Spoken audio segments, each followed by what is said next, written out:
மற்றவர்கள் எல்லாரும் ரோமருக்கு எழுதின நிருபம் 6ஆம் அதிகாரத்துக்கு திருப்போம். ரோமர் 6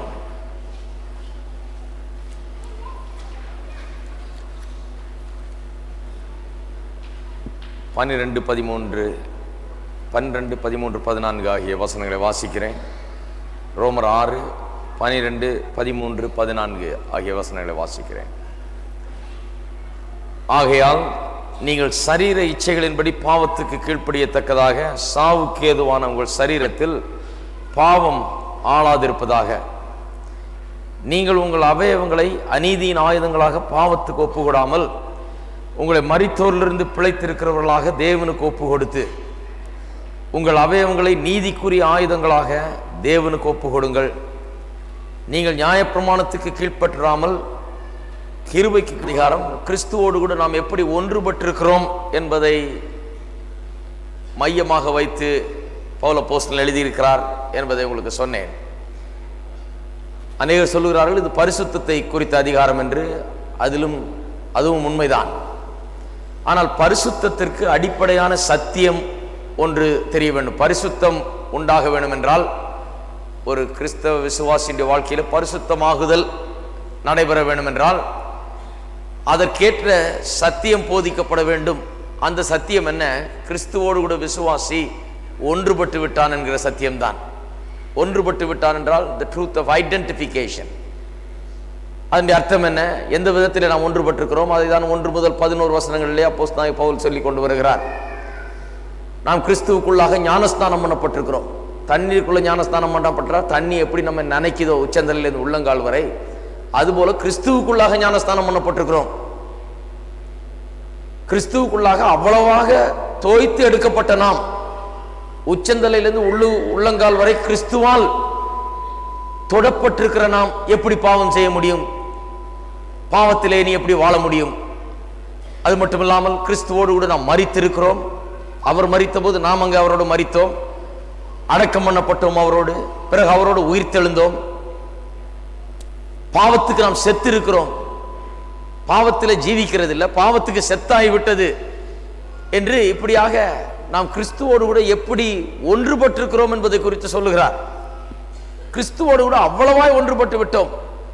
செடியும் கொடியும் போல நாம் இணைக்கப்பட்டிருக்கிறோம் என்று இன்னொரு வார்த்தையில் சொல்லுகிறார்.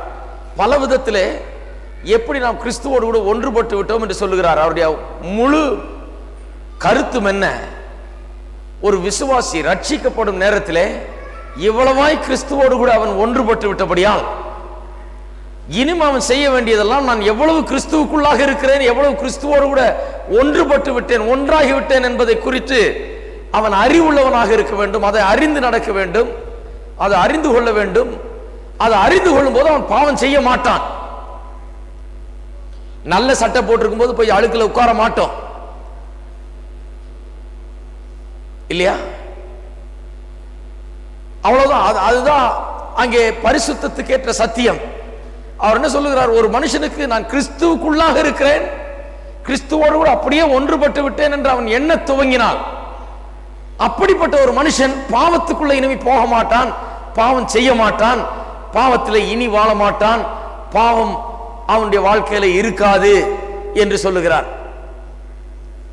சும்மா பரிசுத்தம் பரிசுத்தம் பரிசுத்தம் சொன்னா ஜனங்க ரொம்ப கஷ்டப்பட்டு ட்ரை பண்ணுவாங்க. கஷ்டப்பட்டு முயற்சி எடுக்க எடுக்க அது இன்னும் கஷ்டமா தான் ஆகும். ஒரு தப்பு செய்துட்டா போச்சு, இதோட நம்ம தொலைஞ்சோம். ஒரு தப்பு செய்தான்னா 1000 தப்பு செய்தா என்ன, இனிமே நம்ம பாவிதான்கிற முடிவுக்கு அநேகர் வந்து விடுகிறார்கள். இப்படிப்பட்ட அவல நிலையை அநேக விசுவாசிகள் மத்தியிலே பார்க்கிறோம். பரிசுத்தம் தேவை என்கிற உணர்வு இருக்கிறது, பரிசுத்தமாக வாழ வேண்டும் என்ற வாஞ்சை இருக்கிறது. ஆனால் அதற்கேற்ற போதனை இல்லாததினாலே, அதற்கு வென்ற அடிப்படை சத்தியம் இல்லாததினாலே பரிசுத்தத்துக்காக ஏங்கி தவிக்கும் இவர்கள் தங்களுடைய முயற்சிகளை தான் அங்கே மேற்கொள்கிறார்களே ஒழிய அதில் அவர்களை ஊக்குவித்து நடத்தக்கூடிய அந்த சத்தியம், கிறிஸ்துவோடு கூட இவர்கள் எப்படி ஒன்றுபட்டிருக்கிறார்கள் என்ற சத்தியம் இல்லாதனாலே அவர்கள் அதில் நடக்க முடியாமல் இருக்கிறது, முடியாமல் போய்விடுகிறது. இன்றைக்கு இந்த 12ஆம் வசனத்திலே உள்ள ஒரே ஒரு ஸ்டேட்மெண்ட், ஒரே ஒரு காரியத்தை தான் பார்க்க போகிறோம். சாவுக்கு ஏதுவான உங்கள் சரீரத்தில் பாவம் ஆளாதிருப்பதாக, அதைத்தான் இன்றைக்கு பார்க்க போகிறோம். சாவுக்கு ஏதுவான உங்கள் சரீரத்தில் பாவம் ஆளாதிருப்பதாக. அங்கே ஒரு சின்ன கரெக்ஷன், ஆளாதிருப்பதாக சொல்லியிருக்குது. உண்மையாகவே எப்படி சொல்லப்பட வேண்டும் என்றால், ஆளும்படியாக நீங்கள் இடம் கொடுக்காதீர்கள். ஆங்கிலத்தில் இன்னும் தெளிவாக வந்திருக்கிறது, do not allow sin to reign in your mortal body. பாவம் உங்கள் பாவ சரீரத்தின் மூலமாக உங்களை ஆளும்படியாக நீங்கள் இடம் கொடுக்க கூடாது. அப்படிதான் சொல்லி இருக்குது. ஆளாதிருப்பதாக ஒரு ஆளை கூப்பிட்டு தலையில கை வச்சு ஜெபம் பண்ணி, இனிமே பாவம் ஆளாதிருப்பதாக போ, சரியா போயிட்டு நீ பாவம் எல்லாம் போச்சு அப்படின்ற, அப்படி கிடையாது. ஆளாதிருப்பதாக என்று சொன்னால் இனி ஆளை இடம் கொடுக்க கூடாது. இனி ஆள அதற்கு சந்தர்ப்பத்தையோ இடத்தையோ நாம் அளிக்க கூடாது என்ற அர்த்தத்திலே தான் சொல்லப்பட்டிருக்கிறது. கொஞ்சம் இந்த வசனத்தை நாம் பார்ப்போம். முதலாவது என்ன சொல்லி இருக்கிறது? பாவ சரீரம். இந்த பாவ சரீரம் என்கிற வார்த்தையை ஏற்கனவே நாம் 6ஆம் வசனத்தில் பார்த்துட்டோம். அங்கே நான் விளக்கினேன் பாவ சரீரம் என்றால் என்ன என்று. ஒரு மனுஷன் கிறிஸ்துவுக்குள்ள இருந்தாலும் அவன் புது சிருஷ்டியா இருக்கிறான். எதுல புது சிருஷ்டியா இருக்கிறான்? சரீரத்தில் அல்ல, அவனுடைய உள்ளத்திலே, அவனுடைய ஆவியிலே புது சிருஷ்டியா இருக்கிறான். அவனுக்கு உள்ளாக தேவனுடைய ஆவியானவர் இப்பொழுது வாசம் பண்ணுகிறார். உள்ளே இருந்த இருள் நீங்கியது. உள்ளே இருந்த அவனுடைய பாவ சுவாபம் நீங்கி இருக்கிறது. உள்ளே அவனுக்குள்ளாக பாவம் இல்லை. பாவமும் இயேசுவும் ஒன்றாக குடிகொள்ள முடியாது. உள்ள பாவத்தையும் வச்சுக்கிட்டு இயேசுவையும் வச்சு கொண்டு இருக்க முடியாது. ஒன்னு பாவம் இருக்கணும், இல்லைன்னா இயேசு இருக்கணும். இப்ப இயேசு தான் இருக்கிறார். இயேசுவை ஏற்றுக்கொண்டிருக்கிற, ரட்சகராக ஏற்றுக்கொண்டிருக்கிற ஒவ்வொரு மனுஷனுக்குள்ளாகவும் பாவம் கிடையாது. இயேசுதான் வாழ்கிறார், இயேசுதான் இருக்கிறார். இதுதான் சத்தியம். அவனுடைய மனது முந்தைய வாழ்க்கையுடைய சில எண்ணங்களை உடையதாக இருக்கிறது. ஆனால் அதையும் நாம் சரியாக்கி விடலாம். மனதையும் தேவனுடைய வார்த்தையை கொண்டு நாம் புதுப்பித்து விடலாம் என்று வேதவசனம் சொல்லுகிறது. எப்படி நம்முடைய உள்ளம் தேவனால் ஆட்கொள்ளப்பட்டு தேவனுடைய ஆவியானவருடைய ஆலயமாயிருந்து அங்கே பாவத்துக்கு இடமில்லாமல் தேவன் மட்டும் இருக்கிறாரோ, சுத்தம் செய்யப்பட்ட வீடாக இருக்கிறது. அது பரிசுத்த ஆவியினால் நிரப்பப்பட்டிருக்கிற வீடாக இருக்கிறது. நம்முடைய மனம் இன்னும் பழைய எண்ணங்கள் கொஞ்சம் உள்ள இருக்குது. ஆனால் நாம் தேவனுடைய வார்த்தையை அறிய அறிய அந்த மனமும் என்ன ஆகிறது? உள்ளே எப்படி புதுசா இருக்கிறோமோ அதுபோல அந்த மனமும் புதிதாகி கொண்டே வருகிறது. ஒரே ஒரு காரியம் தான் இன்னும் புதிதாகல. அது இந்த வாழ்க்கையில புதிதாகாது. அது என்ன? சரீரம். ஆகையால் தான் இதை பாவ சரீரம் என்றாங்க. பாவ சரீரம்னா என்ன? இந்த பாவத்தின் ஆளுகை நமக்குள்ளாக இல்லை. நமக்கு பாவத்துக்கு சம்பந்தமே இல்லை. அதனுடைய ஆளுகையிலிருந்தும் அதனுடைய வல்லமையிலிருந்தும் அதனுடைய எல்லையிலிருந்தும் நாம் விடுவிக்கப்பட்டோம். இருளின் அதிகாரத்திலிருந்து நம்மை விடுதலை ஆக்கி ஒளியின் ராஜ்யத்துக்குள்ளாக கொண்டு வந்திருக்கிறார் என்று சொல்லுது. அந்த எல்லையிலிருந்தே கொண்டு வந்துட்டாராம் வெளியே. எந்த எல்லையிலிருந்து? பாவத்தினுடைய எல்லையிலிருந்தே நம்ம வெளியே கொண்டு வந்து விட்டார். நமக்கும் பாவத்துக்கும் சம்பந்தம் கிடையாது. ஆனா நம்முடைய சரீரத்துக்கும் பாவத்துக்கும் சம்பந்தம் இருக்கிறது. அதனால்தான் இது பாவ சரீரம் என்று அழைக்கப்படுகிறது. இந்த சரீரம் மாற்றப்படல, இந்த சரீரம் புதுசாகல, இந்த சரீரம் சுகமாகலாம். இன்றைக்கு இந்த சரீரம் நீண்ட நாள் வாழலாம். இந்த சரீரம் கர்த்தருடைய சுகம், தெய்வீக சுகம், இப்படிப்பட்ட ஆசீர்வாதங்கள் இந்த சரீரம் பெற்றுக்கொள்ளலாம். ஆனால் இந்த சரீரத்துக்கு சாவாமை, அழியாமை இன்னும் கொடுக்கப்படவில்லை. அது எப்போ கொடுக்கப்படுகிறது? இயேசு கிறிஸ்து வரும்போது நம்முடைய சாவுக்கு ஏதுவான சரீரம் அழியாத சரீரமாக மாறிவிடும். அந்த அழியாத சரீரமாக மாறும்போது இனி அது பாவ சரீரமா இருக்காது. இனிமே அந்த சரீரமும் புது சரீரமாக மாறிவிடும். அது வரைக்கும் இந்த சரீரத்தில் தான் வாழ போகிறோம் இல்லையா? அது வரைக்கும் எந்த சரீரத்தில் வாழ போறோம்? இந்த சரீரத்தில். ரட்சிக்கப்படுகிறதன் மூலமாக சரீரத்தில் கொஞ்சம் மாற்றம் ஏற்பட்டு முன்னையோட இப்ப பார்க்கறதுக்கு கொஞ்சம் நல்லா ஆயிடுவோம்னு தெரிஞ்சா நிறைய பேர் ரட்சிக்கப்பட்டுருவாங்க. ரட்சிக்கப்படுறதுனால சரீர தோற்றங்கள் மாறுகிறது இல்லை, சரீரத்தில் ஒரு மாறுதல் கிடையாது, உள்ளத்திலே தான் மாறுதல். சரீரம் பாவ சரீரம். பாவ சரீரம் என்று சொன்னால் இன்னும் பாவத்தின் அறிகுறிகள் இந்த சரீரத்தில் காணப்படுகிறது. சரீரத்துக்கு வயதாகிறது, வயதாக ஆக அது அழிவுக்குள்ளாகிறது. இதெல்லாம் பாவத்தின் அறிகுறிகள் இந்த சரீரத்தில் இன்னும் காணப்பட்டு கொண்டிருக்கிறது. ஆகையால் தான் இது பாவ சரீரம் என்கிறோம். இந்த சரீரத்தின் மூலமாக பாவம் நம்ம ஆண்டு கொள்ள முடியும். நாம் வேற, சரீரம் வேற என்றதை ஏற்கனவே நான் சொல்லிவிட்டேன் போன வாரம், அதுக்கு முந்தின வாரம். நான் சரீரம் இல்லை, நான் இதுக்குள்ள இருக்கிறேன். சரீரம் வந்து நான் இருக்கிற வீடு. என் வீட்டை கொண்டாந்து காமிச்சு, பில்டிங்கை காமிச்சு இவர் தான் சாம் சொல்லுதரேன்னு சொல்லுவீங்களா? கிடையாது. அது இல்லை சாம் சொல்லுது. அது உள்ள இருக்கிறவர் தான் சாம் சொல்லுதரேன் இல்லையா? உங்க வீடு இல்லை, நீங்க உள்ள இருக்கிற ஆள் தான் ரொம்ப முக்கியம். அப்ப உள்ள இருக்கிற ஆள் நான். இந்த சரீரம் என்னுடைய வீடா இருக்கிறது. இந்த சரீரம் நான் குடிகொண்டிருக்கிற வீடா இருக்கிறது. இது சரீரம் என்னுடையது. அப்ப நான் வேற, என்னுடைய சரீரம் வேற. என்னுடைய சரீரம் அப்ப என்னன்றது நான் என்றது வேற, இந்த சரீரம் வேற. அப்ப நான், எனக்கும் பாவத்துக்கு சம்பந்தம் கிடையாது. நான் பாவத்தோடு சம்பந்தப்பட்டவன் அல்ல. நான் பாவத்தின் ஆளுகைக்கு உட்பட்டவன் அல்ல. நான் பாவத்துக்கும் எனக்கு சம்பந்தம் கிடையாது. அதிலிருந்து விடுவிக்கப்பட்டிருக்கிறேன். ஆனா என்னுடைய சரீரம், இந்த சரீரம் எனக்கு கொடுக்கப்பட்டிருக்கிற இந்த சரீரம் இன்னும் விடுவிக்கப்படவில்லை. ஆகையால் தான் இந்த பாவ சரீரம் என்று அழைக்கப்படுகிறது. பாவ சரீரம் என்று சொல்லும் போது ஏன் சொல்லுகிறார் என்றால், ரெண்டு காரியங்களை நமக்கு உணர்த்தும்படியாய் சொல்லுகிறார். ஒன்று, பாவ சரீரம் என்று சொல்லும் போது அதை டையிங் பாடி அல்லது அழிந்து கொண்டிருக்கிற சரீரம் என்கிற அர்த்தத்திலே சொல்லுகிறார். ஏனென்றால் நாம் ஒன்றை அறிந்து கொள்ள வேண்டும். இந்த சரீரத்திலே நாம் இந்த உலகத்திலே கொஞ்ச நாள் வாழப் போகிறோம். இந்த சரீரம் இந்த உலகத்திலே நாம் வாழ்வதற்காக கொடுக்கப்பட்டிருக்கிறது. இந்த உலகத்திலே நாம் இந்த சரீரத்திலே வாழும் வரை பாவம் இந்த சரீரத்தின் மூலமாக நம்ம ஆட்கொள்ள முயற்சிக்கிறது. ஆனால் அது என்றென்றைக்கும் தொடராது. ஒரு நாள் வருகிறது, அந்த நாளில் இந்த சரீரம் சாவுக்குள்ளாக சென்று பிறகு அது புதுப்பிக்கப்பட்டு புதுவிதமான சரீரமாக தோன்றும். அப்பொழுது பாவம் இந்த சரீரத்தையும் ஆட்கொள்ள முடியாது. அந்த அர்த்தத்திலே சொல்லுகிறார் பாவ சரீரம் என்று. பாவ சரீரம்னா இந்த உலகத்திலே இது சாகும் முறை தான் பாவம் சரீரம். செத்த பிறகு மறுபடியும் உயிரோடு எழும்பும் போது இது பாவ சரீரம் கிடையாது. இன்னொரு அர்த்தத்தில் பாவ சரீரம் என்று சொல்லுகிறார். ஏனென்றால் எந்த அர்த்தத்தில் என்றால், இந்த பாவ சரீரத்துக்கும் நமக்கு கிடைக்க போகிற மகிமையின் சரீரத்துக்கும் உள்ள வித்தியாசத்தை அவர் உணர்த்த விரும்புகிறார். மகிமையான சரீரம் நமக்கு கொடுக்கப்பட போகிறது. அந்த மகிமையான சரீரம் கொடுக்கப்படும் போது பாவம் அந்த சரீரத்தை ஆட்கொள்ளாது. ஆகையால் தான் அந்த சரீரம் அழியாமல் இருக்கும். இந்த அழிவு என்கிறது, சரீர அழிவு என்பதே பாவத்தின் அறிகுறி, பாவத்தின் விளைவாக ஏற்பட்ட ஒன்று. ஆனால் அழியாமை கொடுக்கும் போது இந்த சரீரம் அழியாமல் என்றென்றைக்கும் இருக்கிற சரீரமா இருக்கு. இது நெருப்புல போடலாம், இது வேகாது. தண்ணீர்ல முழுக்கலாம், இது சாகாது. இதை அடிச்சு கொண்டாலும் இந்த சரீரத்தை சாகடிக்க முடியாது. அப்பேற்பட்ட சரீரம், அதுதான் மகிமையின் சரீரம். அது நமக்கு கொடுக்கப்பட போகிறது. அந்த மகிமையின் சரீரம் வரும் வரை இந்த பாவ சரீரத்தில் நாம் வாழுகிறோம். இந்த பாவ சரீரத்தில் இருக்கும் வரை பாவம் நம்மை சரீரத்தின் மூலமாக ஆட்கொள்ள முயற்சி செய்து கொண்டு வருகிறது என்பதை சொல்லுகிறார்.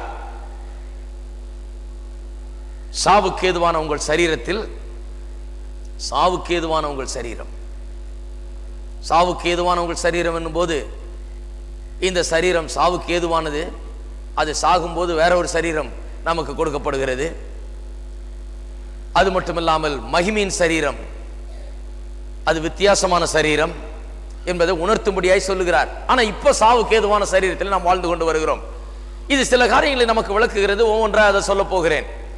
சாவுக்கு ஏதுவான உங்கள் சரீரத்தில் பாவம் ஆளாது இருப்பதாக என்று சொல்லும் போது சில காரியங்கள் நமக்கு இங்கே தெளிவாக பரிசுத்தத்தை குறித்து சில காரியங்கள் விளங்குகிறது.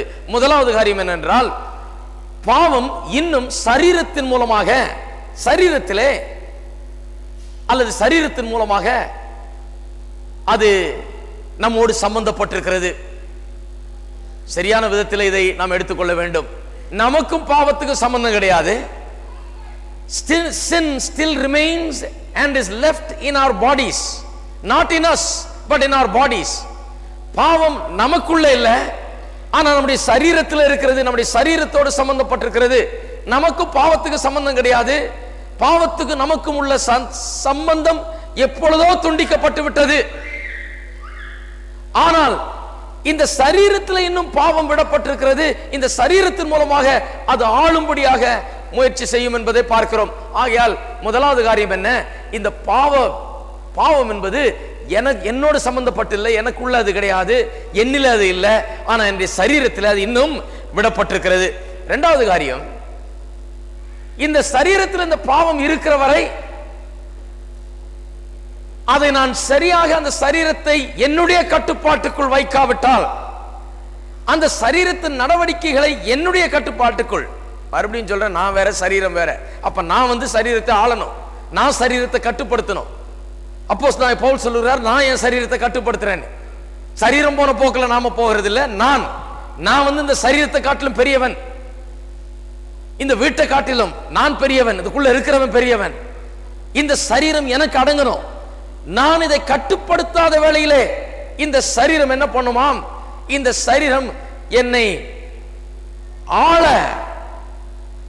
அது தீவிரித்துக் கொண்டிருக்கிறது, முயற்சி செய்து கொண்டிருக்கிறது. பாவம் எப்படியாவது இந்த சரீரத்தின் மூலமாக என்னை ஆண்டு கொள்ள வேண்டும் என்று முயற்சிக்கிறது. நாம் அதை கட்டுப்படுத்தாவிட்டால், இந்த சரீரத்தை நம்முடைய கட்டுப்பாட்டுக்குள் வைக்காவிட்டால் பாவம் எப்படியாவது ஆள பார்க்கிறது என்பதை நாம் திட்டவட்டமாய் தெரிந்து கொள்ள வேண்டும். எப்படி ஆள பார்க்கிறது பாருங்க. சரீரத்திலே ஆண்டவர் சில தேவைகளை வைத்திருக்கிறார். சரீர தேவைகள், சரீர தேவைகள் சரியான விதத்தில் பூர்த்தி செய்யப்பட வேண்டும். ஆகாரம் ஒரு தேவை, தூக்கம் ஒரு தேவை, இல்லற வாழ்க்கை ஒரு தேவை. இப்படி சரீரத்தில் பல தேவைகளை, மனுஷன் என்று சொன்னா சரீரத்தில் பல தேவைகளை வச்சிருக்கிறார். இந்த தேவைகள்ல ஒன்றும் கெட்டதே கிடையாது. இல்லற வாழ்க்கையில் ஒரு தீமை இருக்கிறது என்று சொல்லக்கூடாது. அந்த காலத்தில் எனக்கு ஞாபகம் இருக்குது, சில பரிசுத்தவான்கள் எப்படி சொல்லிட்டாங்க. எத்தனையோ குடும்பங்கள்ல புருஷன் மனைவி எப்படி சொல்றாங்க, நீ இன்னுமே பரிசுத்தமா இருக்கணும், நீ உபவாசத்திலையும் ஜபத்திலையும் தான் இருக்கணும், இல்லற வாழ்க்கையெல்லாம் உனக்கு கிடையாது, இதெல்லாம் தேவையில்லை, இதெல்லாம் பரிசுத்தம் இல்லாத ஆட்களுக்கு, இதெல்லாம் சுத்தம் இல்லாத ஆட்களுக்கு அப்படின்னு. நான் இதெல்லாம் தெரிஞ்சு இதுக்குள்ள வந்ததுனால உங்களுக்கு சொல்றேன். இப்படி எத்தனையோ குடும்பங்கள் கெடுக்கப்பட்டு இந்த சரீர தேவைகள் சந்திக்கப்படாமல், இந்த சரீர சேவைகளை அவர்கள் பூர்த்தி செய்யாமல், சரியான விதத்தில் பூர்த்தி செய்ய இடம் கொடுக்காமல், இதை குறித்த சரியான அறிவு இல்லாம இதெல்லாம் தேவை கிடையாது, உனக்கு என்ன வேணும், உனக்கு பேசாம ஜபத்தில் எதையும் கிடையாது. ஒரு அம்மாவுக்கு சொன்னாங்களாம், உன் புருஷன் கிடக்கிறார், அந்த ஆளுக்கு வந்து ஆவிக்குரிய தன்மையே கிடையாது, நீ பேசாம இங்க வந்துரு, ஜபத்திலையும் நீ உபவாசத்திலையும் தான் இருக்கணும், அவர் கிடக்கிறார் அந்த மனுஷன் அப்படின்னு. கடைசியில் அவரு வேற வழியில போயிட்டாரு. அவர் ஏன் போனாரு? ஏன் போனார்னா அவருக்கு தேவைகள் இருக்கிறது. ஆண்டவர் சரீரத்தை எப்படி உண்டாக்கி வைத்திருக்கிறார்? சரீரத்தில் நியாயமான தேவைகள், தேவனால் வைக்கப்பட்ட தேவைகள் இருக்கிறது. கெட்ட காரியங்கள் கிடையாது, அவைகள் அசிங்கமான காரியங்கள் கிடையாது, அவைகள் பொல்லாத காரியங்கள் கிடையாது, அது பாவ காரியம் கிடையாது, பாவத்துக்கு அதுக்கு சம்பந்தம் கிடையாது. கர்த்தர் அதை வச்சிருக்கிறார் சரீரத்தில், அது நியாயமான விதத்தில், சரியான விதத்தில், கர்த்தர் சொல்லி இருக்கிற விதத்தில் அந்த தேவைகள் சரியான விதத்தில் பூர்த்தி செய்யப்பட வேண்டும். அது பூர்த்தி செய்யப்படவில்லை என்றால் தொந்தரவுல தான் கொண்டு போய் விடும்.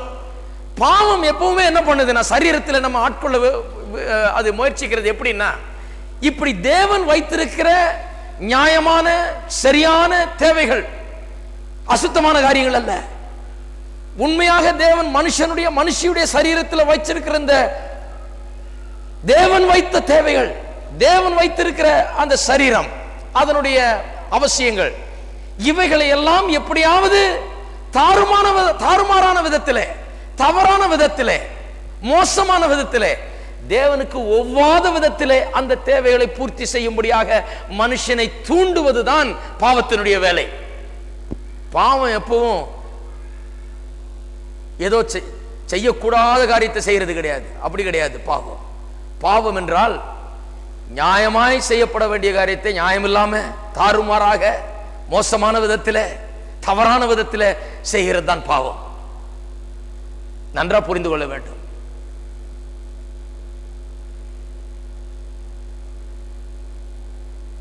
அப்ப பாவம் எப்படி ஆட்கொள்ள பார்க்கிறதா? எப்பவும் அது பார்த்துக்கிட்டே இருக்குது, எப்படா சான்ஸ் கிடைக்கும். என்ன சான்ஸுக்கு பார்த்துட்டு இருக்குது? இந்த சரீர தேவைகள் அது நல்லா தெரியும், சாப்பிடணுன்ற தேவை இருக்குது.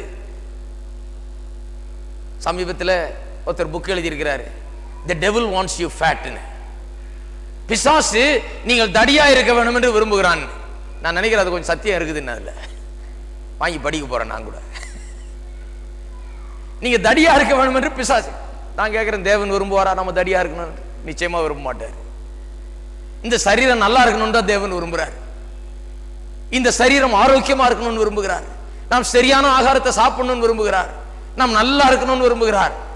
இந்த சரீரத்தை வியாதிகளை தாக்கும் போது அது சரியான ஆகாரத்தை சாப்பிட்டு இதை மேற்கொள்ள வேண்டும் என்று தான் தேவன் விரும்புகிறார். இந்த வியாதிகளுக்கு மற்ற காரியங்களுக்கு நாம் அடிமைப்படக்கூடாது என்று தான் தேவன் விரும்புகிறார். இந்த சரீரம் சரியான விதத்தில் இது சாப்பாடு சாப்பிடணும், சரியான விதத்தில் இது சரியான ஆரோக்கியத்தை உடையதாக இருக்க வேணும், சரியான காரியங்கள் இந்த சரீரத்துக்குள்ள பிரவேசிக்க வேண்டும் என்று தான் தேவன் விரும்புகிறார். அந்த சொல்றதுல உண்மை இருக்குன்னு நினைக்கிறேன். The devil wants you fat, God doesn't want you fat.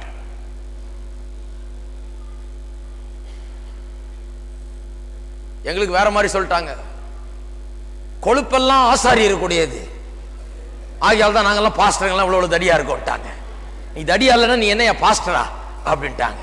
நான் அப்போ நினைப்பேன், ஆண்டவரே இன்னும் கொஞ்சம் தடியாக்கும், அப்போதான் ஜனங்கள்லாம் பாஸ்டர் நினைப்பாங்க. நம்மள கொஞ்சம் பார்க்கறதுக்கு உருண்டையா இருக்க வேணாமா? உலகமே உருண்டையா தான் இருக்குது, நான் இதுல உருண்டையா உருண்டுட்டு இருக்கிறேன் அப்படின்னு. கர்த்தர் நாம் சரியான விதத்தில் இந்த ஆகாரத்தை சாப்பிடணும் தான் விரும்புகிறார்.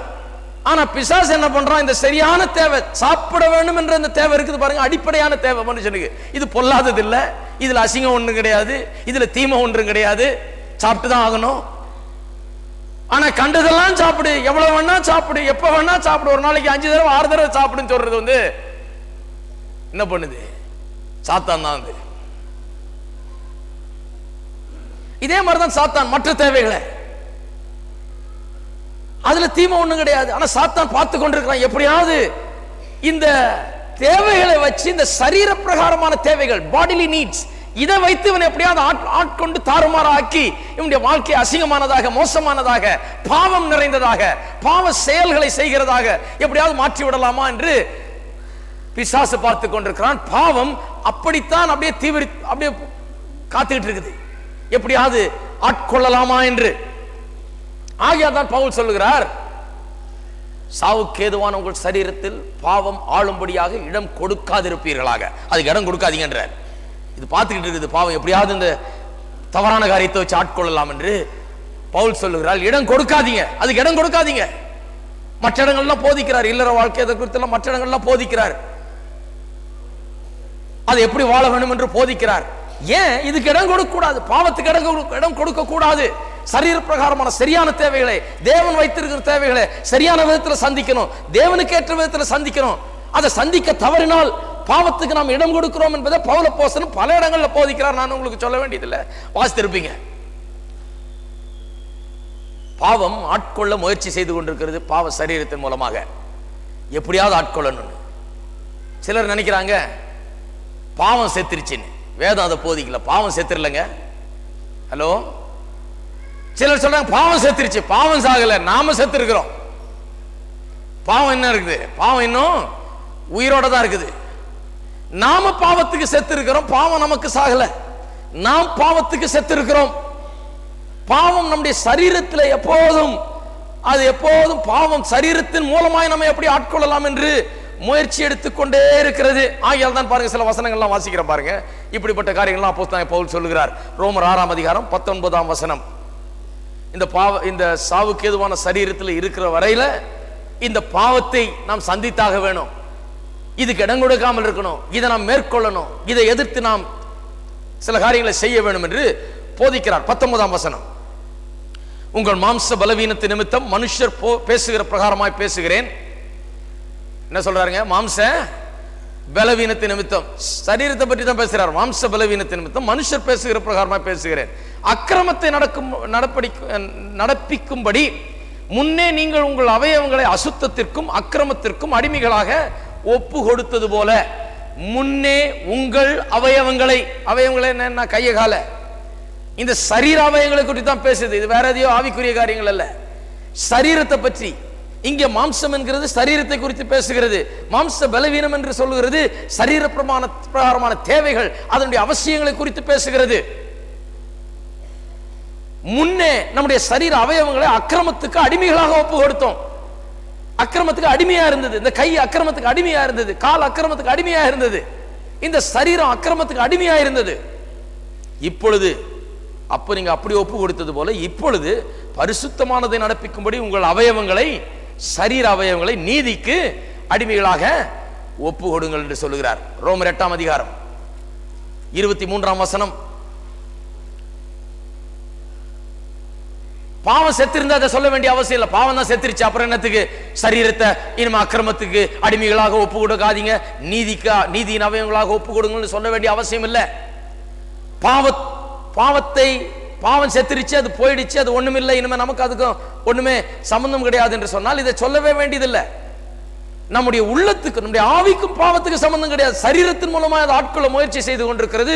ஆகையால் நாம் பாவத்தை சந்தித்தாக வேணும், அதை எதிர்த்து நாம் சில காரியங்களை செய்ய வேண்டியது இருக்கிறது. 23ஆம் வசனம். அதுவும் அல்லாமல் ஆவியின் முதற் பலன்களை பெற்ற நாமும் கூட நம்முடைய சரீர மீட்பாகிய சரீர மீட்பு, பாத்தீங்களா, சரீர மீட்பு இன்னும் வரல. நம்முடைய மீட்பு வந்துருச்சு, ஆனா சரீர மீட்பு இன்னும் வரல. நாம் மீட்கப்பட்டிருக்கிறோம், சரீரம் மீட்கப்படவில்லை. சரீர மீட்பாகிய புத்திர சுவீகாரம் வருவதற்கு காத்திருந்து நமக்குள்ள தவிக்கிறோம். இந்த 8ஆம் அதிகாரம் ரொம்ப அருமையான அதிகாரம். இந்த இயற்கையை தவித்துக் கொண்டிருக்குதான். ஏன்? இதுவே ஒரு சாபத்துக்குள்ளா இருக்குது. மனுஷன் பாவம் செய்ததுனால தேவன் சிருஷ்டித்த விதத்தில் இன்றைக்கு அது இல்லை, கொஞ்சம் மாறிடுச்சு. அழிவு அதுலயும் இருக்குது. அதுவே தவித்துக் கொண்டிருக்குதான். எதுக்காக? அது சரிப்படுத்தப்படும்படியாக, அதனுடைய மீட்பு வரும்படியாக நாமும் தவித்துக் கொண்டிருக்கிறோம் என்றார். சரீர மீட்புக்காக காத்துக் கொண்டிருக்கிறோம், ஏங்கிக் கொண்டிருக்கிறோம் என்று சொல்கிறார். 12ஆம் அதிகாரத்துக்கு திருப்போம். அப்படி இருக்க சகோதரரே, 1ஆம் வசனம். அப்படி இருக்க சகோதரரே, சகோதரர்னா சபையில் இருக்கிற சகோதரரே, ரட்சிக்கப்பட்ட சகோதரரே, பரிசுத்த ஆவி பெற்ற சகோதரர்களே, விசுவாசிகளா இருக்கிற சகோதரர்களே, சகோதரிகளே, அப்படி இருக்க சகோதரரே, நீங்கள் உங்கள் சரீரங்களை, நீங்கள் உங்கள் எதை சரீரங்களை, உங்களை பற்றி இப்ப கவலை இல்லை, உங்களுக்குள்ள பாவம் இல்லை, ஆனா எங்க பிரச்சனை கொடுக்குது? சரீரம். அதனால தான் சொல்றார், நீங்கள் உங்கள் சரீரங்களை, எல்லாம் சொல்லுங்க, உங்கள் சரீரங்களை. மறுபடியும் மறுபடியும் இதே கதை தான். சரீரத்தை பற்றி எச்சரிக்கிறார். நீங்கள் உங்கள் சரீரங்களை பரிசுத்தமும் தேவனுக்கு பிரியமான ஜீவனுள்ள பலியா, ஜீவ பலியாக ஒப்பு கொடுக்க வேண்டும் என்று தேவனுடைய இரக்கங்களை முன்னிட்டு உங்களை வேண்டிக் கொள்கிறேன். இதுவே நீங்கள் செய்யத்தக்க புத்தியுள்ள ஆராதனை. இதுவே ஒரு ஆராதனை என்றார். என்ன ஆராதனை? இந்த சரீரத்தை சரியா கட்டுப்படுத்தி இதை கர்த்தர் என்னென்னத்துக்கு உபயோகப்படுத்தணுமோ அதுக்கு மட்டும் உபயோகப்படுத்த வேண்டும் என்று திட்டமிட்டிருக்கிறாரோ அதுக்கு மட்டும் உபயோகப்படுத்தி விட்டு அக்கிரமத்துக்கு இந்த அவயவங்களை ஒப்பு கொடுக்காமல் பாதுகாப்பதே நாம் செய்யும் ஆராதனை. அதான் பெரிய வர்ஷிப் என்றார். பரிசுத்த வாழ்க்கை ஒரு ஆராதனை என்றார். அவர் என்ன சொல்றார்? சரீரத்தை பரிசுத்தமும் தேவனுக்கு பிரியமான ஜீவ பலியாக ஒப்பு கொடுக்க வேண்டும். எதை? சரீரத்தை ஜீவ பலியாக ஒப்பு கொடுக்க வேண்டும். சிலர் சொல்றாங்க, இந்த சரீரத்தினாலதான் அங்க பிரச்சனை, இதை சாகடிக்கணும், இதுக்கு இந்த கறி மீன்லாம் கொடுக்கறதுனால தான் கொழுப்பு அதிகமா போச்சு, ரொம்ப கொழுப்பேறி போயிருக்குது, கறி மீன்லாம் சாப்பிடலன்னா அதெல்லாம் வராது பாருங்க, அந்த பாவம்லாம் வராது, கொஞ்சம் குறைஞ்சிரும், கறி மீன்லாம் நிறுத்தணும், அதை இதை போட்டு இந்த சரீரத்தை எப்படியா சாகடிக்கணும்னு சிலர் இப்படியே சாகடிச்சவங்களும் இருக்கிறாங்க. அன்னைக்கு ஒருத்தர் சொன்னார், யாரோ ஒரு இவாஞ்சலிஸ்ட்டை பற்றி, யாரோ எனக்கு கூட தெரியும், சந்திச்சிருக்கேன், நல்ல மனுஷன் தான், பாவம், நல்லா ஊழியம் செய்துட்டு இருந்தார். ஒருத்தர் சொல்ல, செத்து போயிட்டார் தெரியுமாங்கன்னாரு. ஐயோ, என்ன செத்து போயிட்டாருன்றீங்களே, பாவமா இருக்கேன்னு. எப்படி செத்தாருன்னு? உபவாசம் இருந்தே செத்து போனாருங்க. என்ன பெரிய விசுவாசம் பாருங்க. உபவாசம் நல்ல காரியம், அது இருந்தா மனுஷன் வாழணும், இன்னும் செழிக்கணும், இன்னும் உருப்படணும், இன்னும் முன்னேறி போகணும், அதுக்கு தான் உபவாசம், சாகிறதுக்காக உபவாசம். போட்டு சரீரத்தை கொல்றேன்னு இந்த சரீரத்தை ஏதோ ஒரு பெரிய விரோதி மாதிரி நினைச்சுக்கிட்டு இதை போட்டு சாகடிக்கிறேன்னு இது கறி மீனை கொடுக்காம, ஒன்னத்தையும் கொடுக்காம, சரியான சாப்பாடை கொடுக்காம, இதை போட்டு அளவுக்கு மிஞ்சின விதத்துல சரியா சத்தியத்தை புரிஞ்சு கொள்ளாம இந்த சரீரத்தை பாதித்ததுனால சரீரம் என்னாச்சு? போய் சேர்ந்துருச்சு. ஆள் போய் அங்கே சேர்ந்துட்டார், சரீரம் போய் இங்கே சேர்ந்துருச்சு. கர்த்தர் ஏங்க அப்படி விட்டாரு? கர்த்தர் என்ன பண்ணுவார்? அங்கிருந்து வேடிக்கை பார்த்துட்டு இருக்காரு. பாவம், இவர் சரீரத்தை சாகடிக்கிறேன் போது கர்த்தர் அங்கிருந்து, அட பைபிளை படிப்பா, சரியா புரிஞ்சுக்கோ சத்தியத்தை, ஏன் இந்த மாதிரி பண்ணிட்டு இருக்காரு, அங்க உட்காந்து கர்த்தர் வேடிக்கை பார்த்துட்டு இருக்காரு. கர்த்தர் ஒண்ணும் பண்ண முடியாது, அவர் பண்றதெல்லாம் பண்ணி முடிச்சுட்டு உட்கார்ந்துட்டாராம். என்ன பண்ணிட்டு இருக்காரு? உட்கார்ந்துட்டு இருக்காரு. இவர் இப்படி எல்லாம் பண்ணிட்டு கர்த்தர் என்ன பண்ணுவாரு? இவர் போட்டு சரீரத்தை சாகடிச்சு கடைசியில அது சாகிற நிலைக்கு வந்தவனு கர்த்தர் சொல்றாரு, சரி இனிமே நீ எனக்கு ஒன்றும் பிரயோஜனம் கிடையாது, பேசாம அங்க சரி, ரொம்ப முட்டாள்தனம் ரொம்ப அதிகமாயிடுச்சு உனக்கு, பேசாம இங்க வந்துரு, அங்க நீ இனிமே பிரயோஜனம் இல்லைன்றாரு. ரட்சிக்கப்பட்டிருக்காரு, பரலோகத்துக்கு தான் போயிருக்காரு. ஆனா என்ன பண்ணிட்டாரு? இந்த சரீரத்தை என்ன நினைக்கிறாங்க, சரீரத்தை ஜீவ பலியா ஒப்பு கொடுங்க. நாங்களாம் அந்த காலத்துல என்ன பண்ணுவோம்? ஆல்டர் கால் கொடுத்தோம், நேர போய் நெடுமுழங்கால் நின்று அப்படியே சாஷ்டாங்கமா விழுந்துருவோம் ஆல்டர்லயே. ஆண்டவரே, இந்த சரீரத்தை ஜீவ பலியா ஒப்பு கொடுக்கிறேன். பலிபீடத்தின் மேல ஆட்டுக்கடாவை கொண்டாந்து கடத்தி அதை அடிச்சு வெட்டி பிறகு எரிக்க கொடுக்கிறது மாதிரி எங்க சரீரத்தை கொண்டு போய் கடத்திட்டு இதோ ஆண்டவரே ஜீவ பலின்னு சொன்னோம். அதே சொல்லி இருக்குது. அப்படி கிடையாது. உங்க சரீரத்தை சாகடிக்க சொல்லல, உங்க சரீரத்தை கொண்டாந்து பலிபீடத்துல வச்சு இதை சாகடிச்சு இதை கொன்னாலாம் சரியா போயிடுன்னு சொல்லல. ஜீவ பலியாக இது வாழணும். இந்த சரீரம். இந்த சரீரம் நல்லா இருக்கணும், இது ஜீவனோடு இருக்கணும், சுகத்தோடு ஆரோக்கியத்தோடு இருக்கணும். ஆனால் தேவன் எதற்காக இந்த சரீரத்தை உண்டாக்கினாரோ அந்த சித்தம், அந்த நோக்கம், அது மட்டும் நிறைவேறும்படியாக இந்த சரீரம் பயன்படுத்த வேண்டும். இது நீதியின் அவயவங்களாக இருக்க வேண்டும். அதுதான் தேவனுடைய சித்தம், அதுதான் கர்த்தர் விரும்புகிறார். அது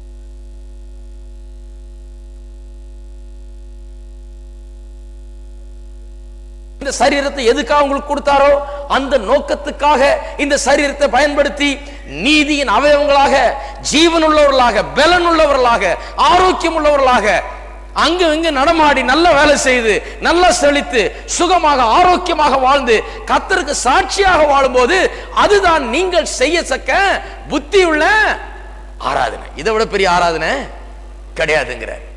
இருக்கிறீங்களா? சிலர் நினைக்கிறாங்க, ஆண்டவரே ஸ்தோத்திரம், அவன் வந்துடுறான் ஆண்டவரே மோட்சத்துக்கு. இவங்களெல்லாம் பார்த்து மற்றவங்க நினைச்சாங்க இப்படிதான் இருக்கணும் போல கிறிஸ்தவன். என் நேரமும் ஆண்டவரே நான் வந்துடுறேன், இந்த லோகம் வேண்டாம், ஒண்ணும் வேண்டாம், நான் போய் சேர்ந்துடுறேன் ஆண்டவரே. இதுதான் பரிசுத்தம் நினைச்சு கிடையாது. ஆண்டவர் நான் சொல்ற ஜீவ பலியா ஒப்பு கொடு, நீ அது செய்ய வேண்டிய புத்தி உள்ள ஆராதனை அதுதான். இங்கேயே இருன்றார். அதான் இயேசு சொல்லிட்டார், பிதாவே இவர்களையும் எடுத்துக்கொள்ளாதே, நாங்க வந்துடுறோம், ஆனால் இவர்களை என்ன பண்ணுவோம், இங்கேயே வையுன்னாரு. ஆகையால் அங்க போறதுக்கு முயற்சி பண்ணிட்டு இருக்காதீங்க. என்ன பண்ணணும், இங்க இருக்கிறதுக்கு முயற்சி பண்ணணும். எவ்வளவு நாள்லாம் இருக்க முடியுமோ அவ்வளவு நாள் இருக்கிறதுக்கு முயற்சி பண்ணணும். இருக்கிறதுக்கு முயற்சி பண்ணும்போது இந்த சரீரத்தில் வியாதி அது இதுன்னு வரும்போது ஆண்டவருக்கு பிரயோஜனமா இந்த சரீரத்தை ஜீவ பலியா ஒப்பு கொடுத்து நாம் வாழ்ந்து கொண்டிருக்கும் போது ஆண்டவர் என்ன பண்றாரு, இந்த சரீரத்தை வியாதியெல்லாம் போக்கி அங்கங்க இதை பேட்ச் பண்ணி, இதை சரி பண்ணி, கரெக்ட் பண்ணி, இதை ரிப்பேர் பண்ணி அப்பப்போ கொடுத்து இன்னும் கொஞ்ச நாள் இரு, நீ இருந்தீனா கொஞ்சம் உருப்படும் இந்த உலகம், நீ இருந்தா நல்லது, நீ இருந்தா அந்த ஜனங்களுக்கு நல்லது, நீ இருந்தா அந்த உலகத்துக்கு நல்லது, இன்னும் கொஞ்ச நாள் இரு.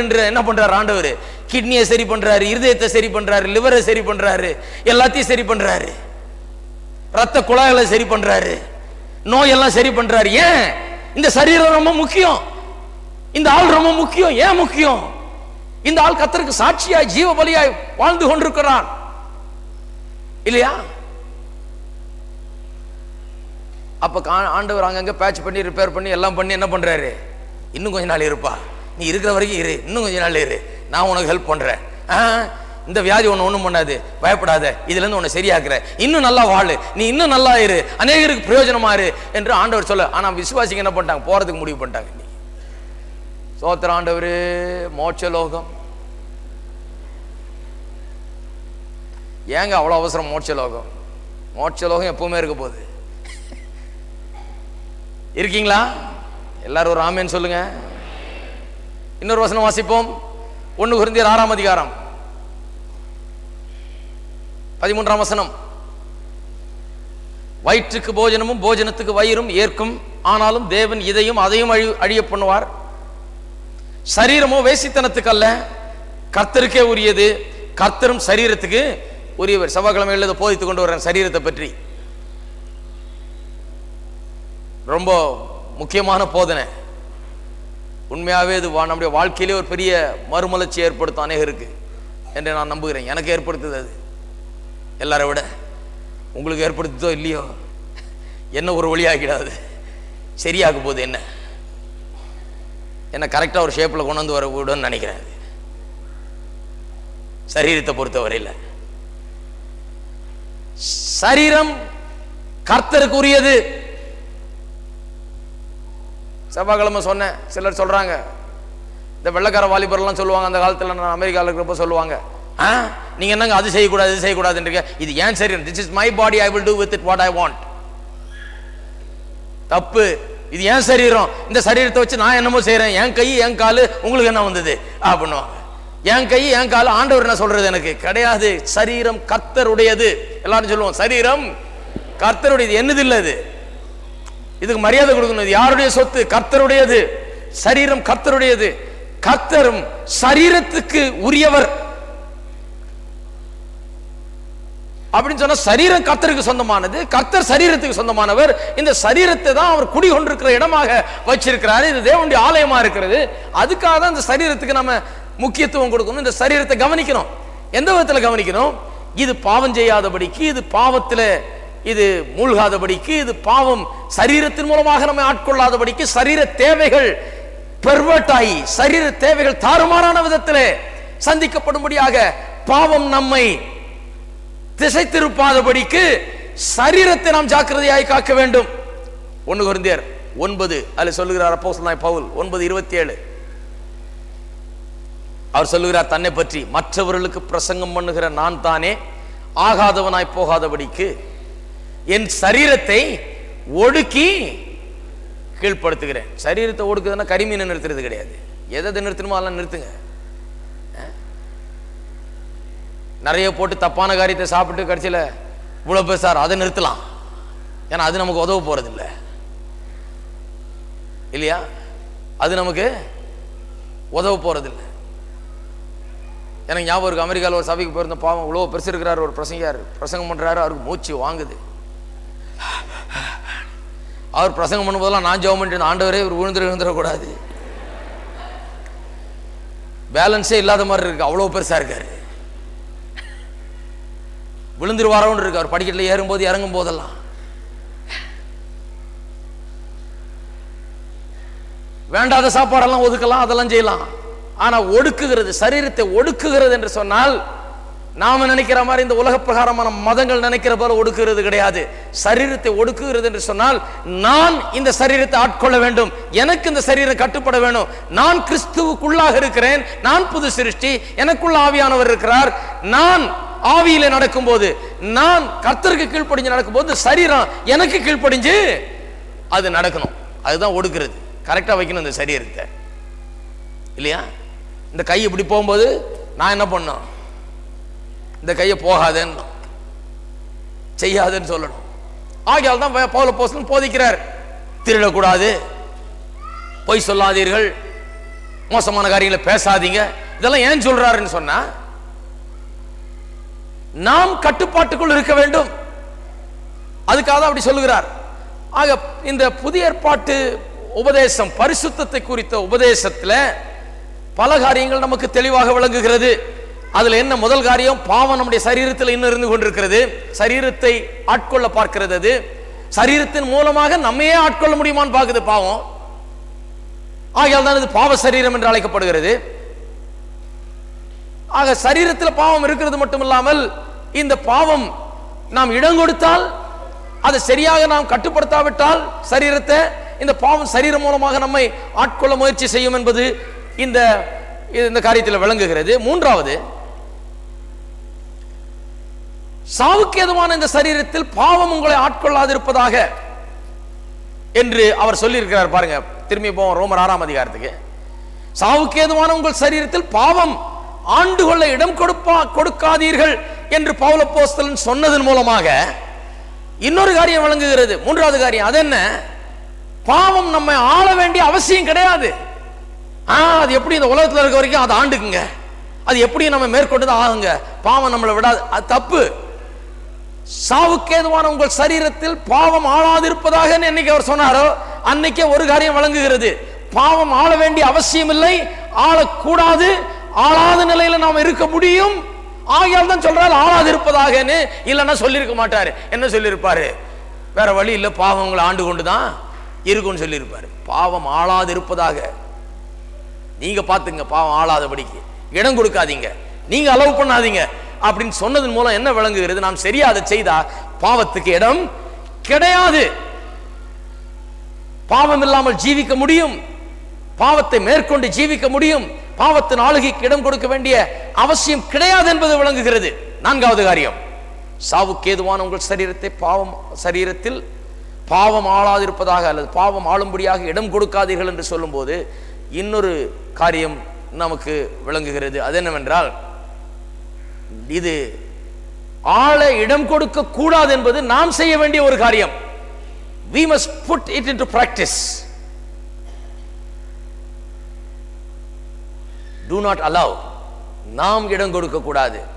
அதாவது இவ்வளவு சத்தியம் 1ஆம் வசனத்திலிருந்து 11ஆம் வசனம் வரைக்கும் போதித்த சத்தியம் எல்லாம் எதுக்கு? சிலர் டாக்டரினை கேட்டுட்டு டாக்டரின் வரைக்கும் அப்படியே எடுத்துட்டு போயிடுவாங்க, நோட்ஸ் வடிவில் எடுத்துட்டு போய் புக்கு ஷெல்ஃபா இருக்கும். டாக்டரினா எனக்கு அந்த டாக்டரின் தெரியும், இந்த டாக்டரின் தெரியும். எந்த டாக்டரின் தெரியுறதுன்றது முக்கியம் இல்லை, அதோட நிறுத்தினா முக்கியம் கிடையாது. அந்த டாக்டரினை என்ன பண்ணணும், பிராக்டிஸ் பண்ண வேண்டும். வேதத்தில் இருக்கிற டாக்டரின் எல்லாம் உபதேசங்கள் எல்லாம் வெறும் ஏதோ மத உபதேசங்களாக, கோட்பாடுகளாக, ஏதோ ஒரு அறிவுபூர்வமான காரியங்களாக நம்ம அறிந்து வைத்திருக்கிறது மட்டுமல்ல, அந்த அறிவு ரொம்ப முக்கியம். அந்த அறிவு நடத்தையை பாதிக்க வேண்டும். அந்த அறிவு ஒரு விதமான நடக்கைக்குள்ளாக நம்மை கொண்டு செல்ல வேண்டும். டாக்டரின் மஸ்ட் லீட் டு பிராக்டிஸ். நாம் கற்றுக்கொள்கிற உபதேசங்கள் நம்முடைய நடத்தையை மாற்றக்கூடியதாக இருக்க வேண்டும். அது நமக்கு திட்டவட்டமாக சொல்லப்பட்டிருக்கிறது. டூ நாட் அலோவ்னா நாம் செய்ய வேண்டிய ஒரு காரியம். இவ்வளவு நேரம் 11ஆம் வசனம் வரைக்கும் கேட்டோம் உபதேசத்தை. கிறிஸ்துவுக்குள்ளாக ஞானஸ்தானம் பண்ணப்பட்டிருக்கிறோம், அவரோடு மரித்து அடக்கம் பண்ணப்பட்டு உயிரோடு எழுப்பப்பட்டிருக்கிறோம், அவரோடு இணைக்கப்பட்டிருக்கிறோம். இதெல்லாம் கேட்டோம். பாவ சரீரம் இனி ஆட்டுக்கொள்ளக்கூடாது. நம்ம இதெல்லாம் கேட்டோம். எதுக்கு கேட்டோம்? இனிமே நம்ம போய் ஏதோ செய்யணும். ஹலோ, இதை கேட்டதெல்லாம் எதுக்கு? இனிமே இதை வச்சு நாம் என்ன பண்ணணும்? நாம் ஒரு காரியத்தை செய்ய வேணும். அநேகருக்குள்ள இன்னைக்கு சில தவறான எண்ணங்கள் இருக்கிறது பரிசுத்தத்தை குறித்து. ஒன்னொன்னா சொல்ற கேளுங்க. இந்த 4வது காரியத்தில் சில காரியங்களை சொல்லுகிறேன். 4வது காரியம் என்ன?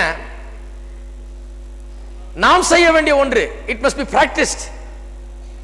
பாவம் ஆளாதிருப்பதாக என்று சொன்னால் ஆள விடக்கூடாது என்ற அர்த்தத்தில் சொல்லப்பட்டிருக்கிறது. இதை விட்டு சிலர் நினைக்கிறாங்க sanctification is a gift to be received நினைக்கிறாங்க. அவங்க என்ன நினைக்கிறாங்க? பரிசுத்தமாகுதல், பரிசுத்தம் என்கிறது ஏதோ கர்த்தர் கொடுக்கிற ஈவுன்னு. ஆகையால் தான் பாருங்க, இன்னைக்கு நிறைய பெந்தோஸ்தே சபையில ஜனங்க வருவாங்க ஜெபத்துக்கு. என்ன ஜெபங்க? என்ன வேணும்? நான் பரிசுத்தமா வாழணுங்க.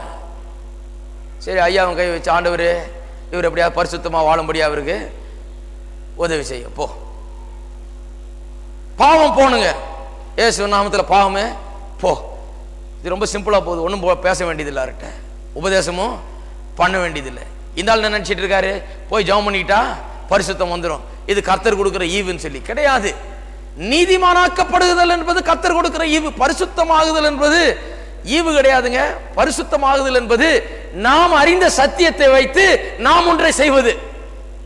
நாம் அறிந்த சத்தியத்தின் விளைவாக நாம் ஒரு விதமாய் நடந்து கொள்வது. அப்ப பரிசுத்தமான சொல்லி நீங்க ஜபத்துக்கு நான் உங்க தலையில கை வச்சு ஜபம் பண்ணிட்டு போனீங்கன்னா மண்டைதான் வழுக்கை ஆகும், வேற ஒன்றும் ஆகாது. ஏன்னா அவ்வளோ தடவை கை வைக்கணும். அது பரிசுத்தம் வர போறதே கிடையாது. ஒவ்வொரு ஞாயிற்றுக்கிழமையும் இயேசு நாமத்தில் பரிசுத்தமாகு பரிசுத்தமாகு பரிசுத்தமாகுன்னு கையை வச்சு அனுப்பிச்சுக்கிட்டே இருக்க வேண்டியதுதான். பரிசுத்தமாகுதல் என்பது எப்படி வருகிறது? ஒரு உபதேசத்தை கேட்கணும், அந்த உபதேசம் உங்களை அப்படிப்பட்ட ஒரு நடத்தைக்குள்ள நடத்தணும். அந்த உபதேசத்தின் அடிப்படையில் நீங்கள் ஒன்றை செய்ய வேணும். அதுதான் பரிசுத்தம் ஒழிய இது ஒரு ஈவு கிடையாது, கர்த்தரிடத்திலிருந்து வருகிற ஈவு கிடையாது. பரிசுத்தமாகுதல் என்பது நாம் கற்றுக்கொள்ளுகிற சத்தியம், உண்மைகளை அறிந்து அந்த சத்தியத்தை பிடித்து கொண்டு அதன் விளைவாக ஒன்று செய்வதுதான் பரிசுத்தத்துக்குள்ளாக நம்மை நடத்துகிறது. இரண்டாவது, sanctification is not a sudden experience of deliverance that is received once forever. பரிசுத்தமாகுதல்னா சிலர் நினைக்கிறாங்க இது ஏதோ ஒரு விடுதலை மாதிரி. இது போறோம், இப்ப சொன்னேன் இல்லையா, போய் ஜெபம் பண்ணிட்டு வந்துடுறேன். என்னத்துக்கு ஜெபம் பண்ண போறீங்க? பரிசுத்தமாகணும், அதுக்கு ஜெபம் பண்ண போறேன். எப்படி பரிசுத்தம் கிடைக்குது? அதுல இருந்து விடுதலை கிடைக்கணும், இந்த பாவத்திலிருந்து விடுதலை கிடைக்கணும். ஆகையால போய் ஜெபம் பண்ணா இந்த பாவத்திலிருந்து விடுதலை கிடைச்சிரும் அப்படின்னு சொல்லி அநேகர் அப்படி நினைக்கிறார்கள்.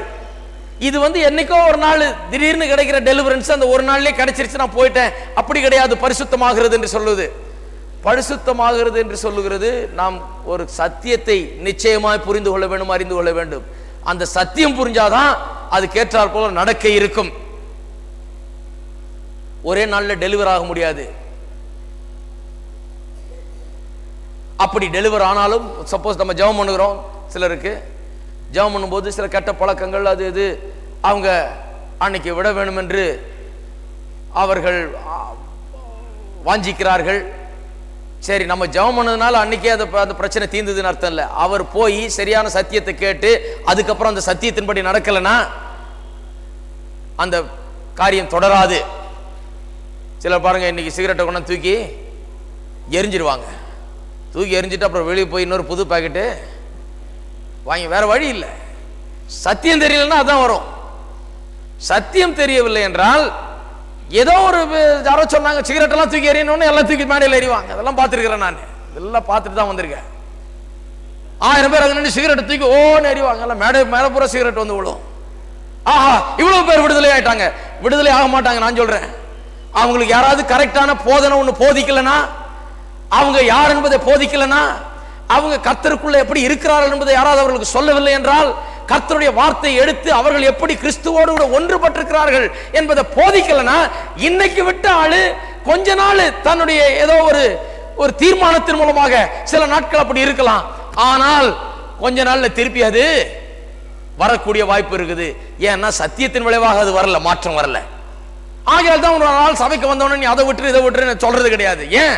சத்தியத்தை போதிக்கணும். சும்மா அதை விட இதை மாத்திருங்க பிரதர் சொல்றது கிடையாது. நான் ஒரு நாள் இங்க பிரசங்கம் பண்ணிட்டு இப்படி இறங்கினேன். புதுசா ஒருத்தர் வந்துட்டு இருந்தாரு. அவர் பெரிய ஒரு அதிகாரி. அவர் எனக்கு அவர் யாருன்னே தெரியாது. அப்பதான் புதுசாக அந்த வெளியே மீட்டிங் நடந்துட்டு இருந்தது. அந்த ஞாயிற்றுக்கிழமை காலையில் உள்ள நான் பிரசங்கம் பண்ணிட்டு இருக்கேன். வெளியே குரூசைட் நடத்திட்டு இருக்கோம். அந்த குரூசைட்ல வந்து அப்பதான் ரட்சிக்கப்பட்டாங்க. ஆண்டவருக்கு ஒப்பு கொடுத்தாரு. அவர் வந்து முன்னால வந்து ஞாயிற்றுக்கிழமை நான் பிரசங்கம் பண்ணிட்டு வெளியே வர, இப்படி படிக்கட்டில் இறங்கினவர் டக்குனு ஒரு சிகரெட் எடுத்து பற்ற வச்சுட்டாரு. நான் வெளியே போறேன், எனக்கும் ஒரு சிகரெட் தர்றாரு. பாஸ்டர் இருந்தாங்க சிகரெட். அவர் போயிட்டு இருந்த இடத்துல இருக்க பாஸ்டர் மாதிரி நினைச்சிட்டாரு போல இருக்கு. இந்தாங்க ஒரு சிகரெட்னாரு. நான் இப்போ நான் என்ன சொல்றது சொல்லுங்க. இவரை வந்து இங்கே சிகரெட்லாம் பிடிக்கக்கூடாது, பிடிக்கணும்னா இங்கேருந்து நேரம் வெளியே போகும், கேட்டுக்கு வெளியே போயிடணும், இங்கே வரக்கூடாது உள்ள அப்படின்னு சொல்லியிருக்கலாம். அப்படி சொன்னா சில கிறிஸ்தவங்களாம் இருக்கும், என்ன பாஸ்டரியா நடக்காத, அவர்கிட்ட துரத்திடுவார் இங்க இருந்து அப்படின்னா கொஞ்சம் பார்த்தா நடுங்குவாங்க நம்மளை பார்த்தா. நான் சொன்னேன் நோ தேங்க்யூ அப்படின்னு சொல்லிட்டு அவர்கிட்ட கை கொடுத்துட்டு ஒரு 5 நிமிஷம் பேசிட்டு அவர் பாட்டு ஊதிக்கிட்டே இருந்தாரு.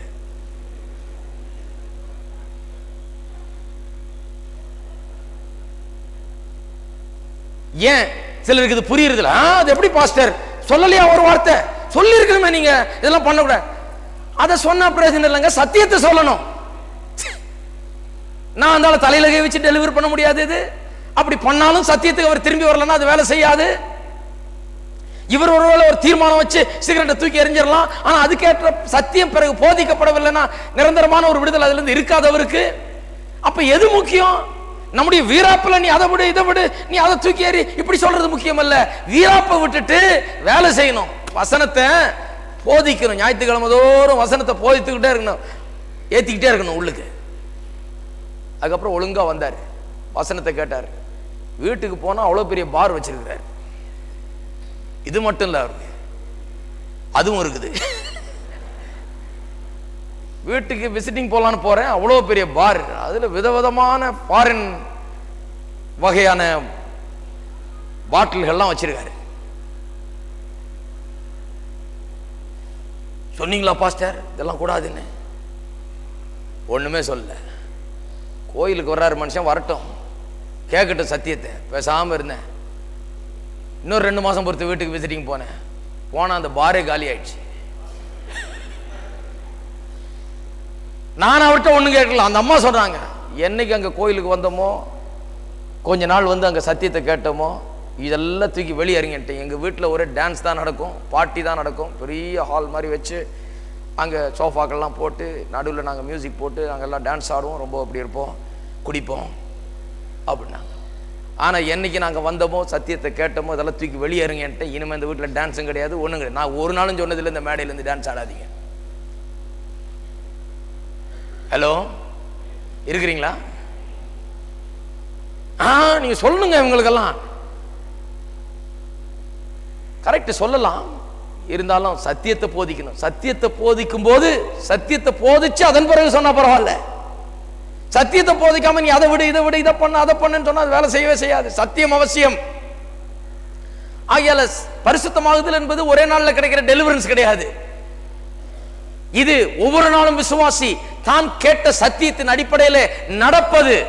நான் யார் என்பதை புரிந்து கொண்டு அதன் விளைவாக நான் இப்படித்தான் வாழ்வேன், என் சரீரத்தை நான் கட்டுப்படுத்துவேன், இதெல்லாம் செய்ய மாட்டேன் என்கிற ஒரு தீர்மானத்துக்கு வந்து ஒவ்வொரு நாளும் அந்த சரீரத்தை அதனுடைய நடவடிக்கைகளை அவன் கட்டுப்படுத்துவது, அதுதான் பரிசுத்தமான வாழ்க்கை. நிறைய விசுவாசிகள் நான் பார்த்திருக்கேன் அந்த காலத்தில் பரிசுத்தமாகலன்னு ஒரே ஃப்ரஸ்ட்ரேட் ஆகி வெக்ஸ் ஆகி வெறுத்து போய், என்னங்க அவரெல்லாம் எவ்வளோ பரிசுத்தமானவர், நமக்கு இந்த பரிசுத்தமே கிடைக்க மாட்டேங்குது. நானும் எவ்வளோ ஜெபம் பண்ணி பார்த்துட்டேன், நானும் யார் யார்ட்டையும் போய் பார்த்துட்டேன், கிடைக்க மாட்டேங்குது. யார் யார்ட்டையும் போய் கிடைக்கிறது இல்லை. இதனால தான் நான் சொல்றது, ஒழுங்கா வசனத்தை கேளுங்க. அங்கேயும் இங்கேயும் போய் அவங்கவுங்கள்ட்ட ஜெபம் பண்ணிட்டு பரிசுத்தம் கிடைக்கிறது இல்லை. சத்தியத்தை கேட்டு, இந்த சத்தியத்தை கேட்டால் போதும். இன்னும் வரப்போற வாரங்களில் கேளுங்க, என்ன ஆகுது பாருங்க. சத்தியத்தை கேட்டா அதன் மூலமாக விடுதலை உண்டாகிறது, அதன் மூலமாக அதை மேற்கொள்ளக்கூடிய ஒரு தன்மை நமக்கு கிடைக்கிறது, வல்லமை கிடைக்கிறது. அதுதான் புதிய ஏற்பாட்டின் பரிசுத்தமாகுதலின் உபதேசம்.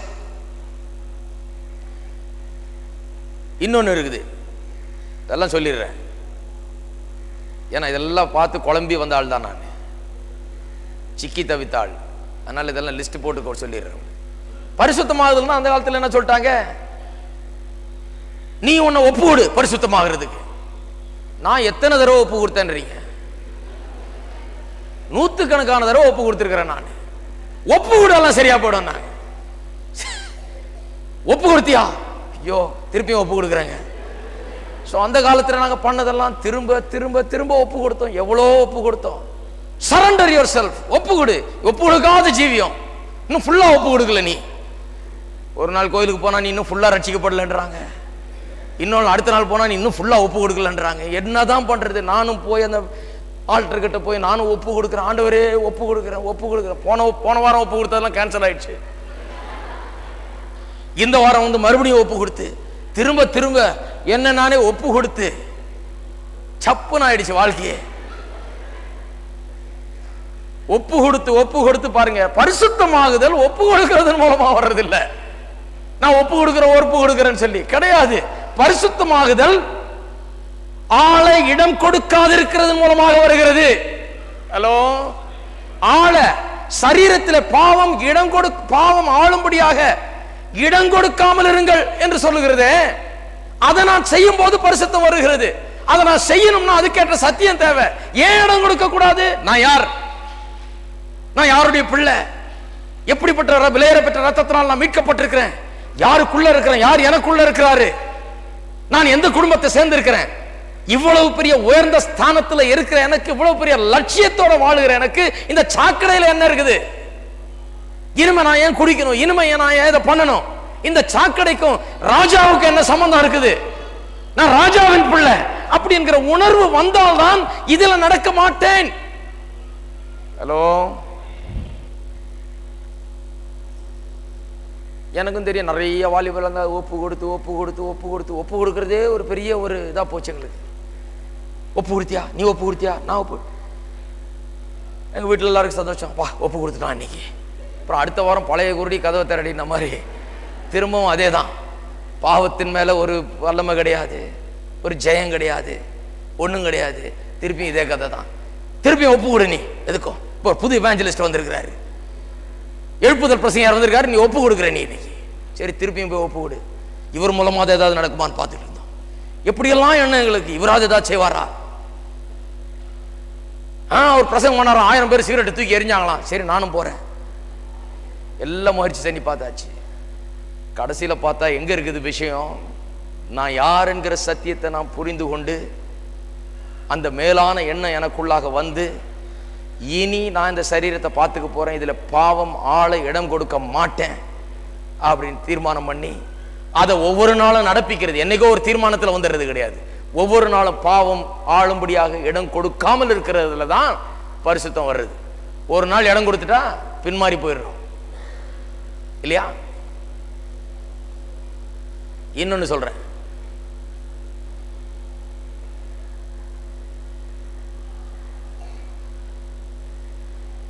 சிலர் சொல்றாங்க பரிசுத்தமாகுதல் எப்படி வருதுன்னா, நீ தேவனை நோக்கி பார், look to the Lord, allow him to live his life in you. அவர் உனக்குள்ளாக இருந்து உன் மூலமாக வாழட்டும். கரெக்ட் தான், அவர் உனக்குள்ளாக இருந்து உன் மூலமாக வாழட்டும்ங்கிறதெல்லாம் வேதத்தில் இருக்குது, முற்றிலும் தப்புன்னு சொல்லலை. ஆனா பரிசுத்தமாகுதலை பற்றி அப்படி கிடையாது. கனி கொடுக்கிறத பற்றி சொல்லி இருக்கிறது. பரிசுத்தமாகுதலை பற்றி சொல்லும் போது என்ன சொல்லுகிறது? சாவுக்கு ஏதுவான உங்கள் சரீரத்தில் பாவம் ஆளும்படியாக இடம் கொடுக்காதீர்கள். அதை செய்யணும். அதை செய்து விட்டு நான் ஆண்டவரை நோக்கி பார்த்துட்டு இருக்கேன். நீங்க எவ்வளவு ஆண்டவரை நோக்கி பார்த்தாலும் பாவத்துக்கு இடம் கொடுத்துட்டு இருந்தீங்கன்னா, ஆளும்படியாக அதற்கு இடம் கொடுத்தால் பாவம் அங்க இருந்துட்டு தான் இருக்கும். நான் ஆண்டவரை நோக்கி பார்த்துட்டு இருக்கேன், நீங்க நல்லா நோக்கி பாருங்க.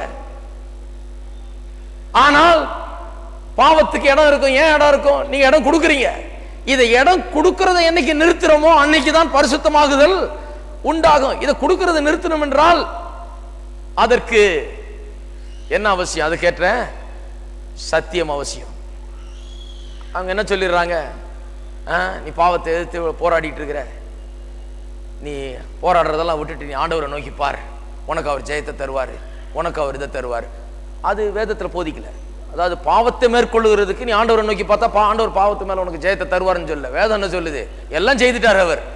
நீங்க அவருக்குள்ள ஞானஸ்தானம் பண்ணப்பட்டிருக்கிறீங்க, அவரோட மரித்து அடக்கம் பண்ணப்பட்டு உயிரோடு எழுந்திருக்கிறீங்க, செடியும் கொடியும் போல அவரோட இணைக்கப்பட்டிருக்கிறீங்க, அவரோடு கூட ஒன்றாகி விட்டீங்க, பாவத்துக்கு மரித்தீர்கள், புதிய வாழ்வுக்கு உயிரோட வாழ்ந்து கொண்டிருக்கிறீங்க. உங்களுக்குள்ள உலகத்தில் இருக்கிறவனை விட பெரியவர் உங்களுக்குள்ள வாசம் பண்ணுகிறார். ஆகையால் இனி உங்கள் பாவ சரீரம் அல்லது சாவுக்கு ஏதுவான சரீரத்தில் பாவம் ஆள இடம் கொடுக்காதீர்கள் சொல்லுது. அதை செய்யணும். இருக்கீங்களா? அதை செய்யணும். ஆண்டவர் ஜெயம் தருவாருங்க. என்ன ஜெயம் தருவாரு? ஆண்டவர் பாவத்தின் மேல ஜெயம் தருவாருங்க. என்ன செய்ய சொல்லுதோ அதை செய்யாம ஆண்டவர் ஜெயம் தருவாருன்னா என்ன அர்த்தம் பாருங்க. பாருங்க, இப்ப போராடலாம் ஒரு பிரச்சனை. நிறைய பேருக்கு இந்த ரிலிஜியஸ் ஸ்பிரிட் இருக்குது பாருங்க. இவ்வளவு நாள் அதை கேட்டுட்டாங்க. அது எப்படி சொல்லலாம் நீங்க ஆண்டவர் ஜெயம் தர மாட்டார், ஜெயம் தர மாட்டாரா? ஒரு ஆள் கேட்கிறாரு, என்னையா எங்க போய் சொல்றது, உனக்கு எங்க வழங்கும்?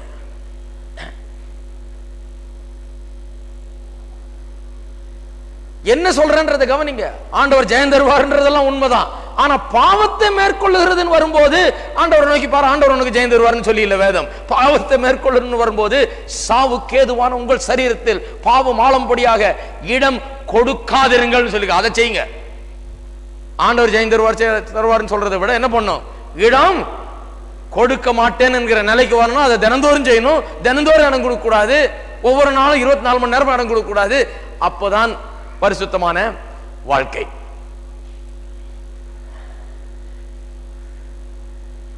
கடைசியா சொல்லிடுறேன், பரிசுத்தமாக வாழ வேண்டும், பாவத்தின் மீது ஜெயம் வேண்டும். இந்த சரீரத்தின் மூலமாய் பாவம் ஆட்கொள்ளக்கூடாது என்று சொன்னால் என்ன செய்யணும்? What should I do? நான் என்னையா செய்யணும்னு கேட்கலாம். அதான் சொல்லிட்டு வரேன். முதலாவது இந்த சத்தியத்தை நல்லா புரிஞ்சுக்கணும். அதுதான் அடிப்படையே. நான் பாவம் செய்ய விரும்பலைங்க, நான் பாவத்துக்கு மேல ஜெயத்தோட வாழ விரும்புகிறேன், பாவத்தை ஜெயிக்க விரும்புகிறேன், ஒவ்வொரு நாளும் பாவத்திலிருந்து விடுதலையாக வாழ விரும்புகிறேன், பாவத்தை மேற்கொண்டு வாழ விரும்புகிறேன்னு சொன்னா முதலாவது 1ஆம் வசனத்திலிருந்து 11ஆம் வசனம் வரைக்கும் உள்ள சத்தியத்தை நன்றாக புரிந்து கொள்ளணும். அதுல ஊறி இருக்கணும். அது நமக்குள்ளாக இருக்கணும். நான் கிறிஸ்துவோடு கூட ஒன்றுபட்டு விட்டேன், அவருடைய குடும்பத்தில் இருக்கிறேன், அவருடைய பிள்ளை, அவருடைய விலையேறப்பட்ட ரத்தத்தால் மீட்கப்பட்டிருக்கிறேன், மரித்து அடக்கம் பண்ணப்பட்டு உயிரோடு எழுந்திருக்கிறேன், இணைக்கப்பட்டிருக்கிறேன். இந்த சத்தியம் உங்களுக்குள்ள ஆழமாய் பதிந்திருக்க வேண்டும். இரண்டாவது, அப்படி எண்ணிக்கொண்டிருக்க வேண்டும். அதான் 11ஆம் வசனம். 11ஆம் வசனம் என்ன சொல்லுது? நீங்களும் உங்களை பாவத்துக்கு மரித்தவர்களாகவும் நம்முடைய கர்த்தராகிய இயேசு கிறிஸ்துவுக்குள் தேவனுக்கென்று பிழைத்திருக்கிறவர்களாகவும் எண்ணிக்கொள்ளுங்கள். நிறைய பேருக்கு அது நடந்திருக்கு பாருங்க. எல்லா விசுவாசிக்கும் அது நடந்திருக்குது. என்ன நடந்திருக்குது? எல்லா விசுவாசியுமே பாவத்துக்கு செத்துருக்கிறாங்க. எல்லா விசுவாசியுமே கிறிஸ்துவோடு கூட அடக்கம் பண்ணப்பட்டு உயிரோடு எழுந்திருக்கிறாங்க. எல்லா விசுவாசியுமே கிறிஸ்துவுக்குள்ள ஞானஸ்நானம் பண்ணப்பட்டிருக்காங்க. எல்லா விசுவாசியுமே செடியை போல கொடியை போல செடியோட இணைக்கப்பட்டிருக்கிறாங்க. எல்லா விசுவாசிக்கும் நடந்திருக்கு. அது நடந்துராத விசுவாசியே கிடையாது. இயேசுவை ஏற்றுக்கொண்ட எல்லா விசுவாசிக்கும் அது நடந்திருக்குது. ஆனால் என்ன பிரச்சனை? நிறைய விசுவாசிக்கு நடந்திருந்தாலும் அப்படி அவர்கள் எண்ணிக்கொள்வது கிடையாது. அவங்களுக்கு பிரசங்கிக்கப்படுறதெல்லாம் என்ன? நீ பாவி, நீ பாவி, நீ பாவி, பாவின்னு சொன்னதுனால அவங்க எதுல உறுதியா இருக்கிறாங்க? நான் பாவி. நம்ம போய் நீ பாவி இல்லைன்னு சொன்னா உடனே கோபம் வந்துருது. என்ன அது புது பிரசங்கம்?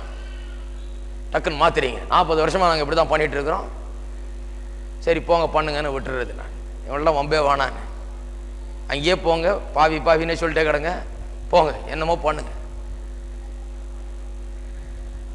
ஆனா இந்த வாழ்க்கையில பாவத்தின் மேல ஜெயம் கிடையாது. எண்ணிக்கொள்ள வேண்டும். இன்னைக்கு விசுவாசிக்கு என்ன பிரச்சனை? இவங்க கிறிஸ்துவுக்குள்ள இல்லாதது இல்லை பிரச்சனை, இருக்கிறாங்க. கிறிஸ்துவோடு கூட ஒன்றுபடாதது இல்லை பிரச்சனை, ஒன்றுபட்டு விட்டார்கள். ஆனா இவர்கள் அப்படி எண்ணிக்கொள்ளுகிறது இல்லை. எண்ணிக்கொள்ளுகிற விதத்தில் இவர்களுக்கு போதிக்கப்படுறது இல்லை. இவர்கள் அந்த எண்ணத்தோட நான் அப்படிதான் இருக்கிறேன் எண்ணம் நிறைய பேருக்குள்ள மேலோங்கி கிடையாது. அந்த எண்ணம் இவர்கள் ஆண்டு கொண்டில்லை. பாவி பாவி பாவி என்ற எண்ணம் தான் இவர்களுக்குள்ள ஆண்டு கொண்டிருக்கிறது. இருக்கிறீங்களா? சோ சத்தியத்தை அறிஞ்சு கொள்ளணும், அப்படி எண்ணிக்கொள்ளணும். அப்படி எண்ணிக்கொள்ளும் போது சத்தியத்தை அறிந்து 1லிருந்து 11 வசனத்தில் உள்ள சத்தியத்தை அறிந்து அப்படிதான் நான் இருக்கிறேன் என்று எண்ணிக்கொண்டு அதே எண்ணத்தோடு நாம் வாழும்போது அடுத்தது ஒரு கேள்வி நமக்குள்ள வருது. என்ன? சத்தியம் என்ன குறித்து இப்படி சொல்லுகிறது? நானும் அதே நினைவோடு இப்படிதான் நான் விசுவாசிக்கிறேன், இப்படிதான் நான் வாழ்கிறேன், இப்படித்தான் நான் எண்ணுகிறேன். அப்படி எண்ணும் போது நான் எப்படிப்பட்டவனாய் இருக்க வேண்டும்?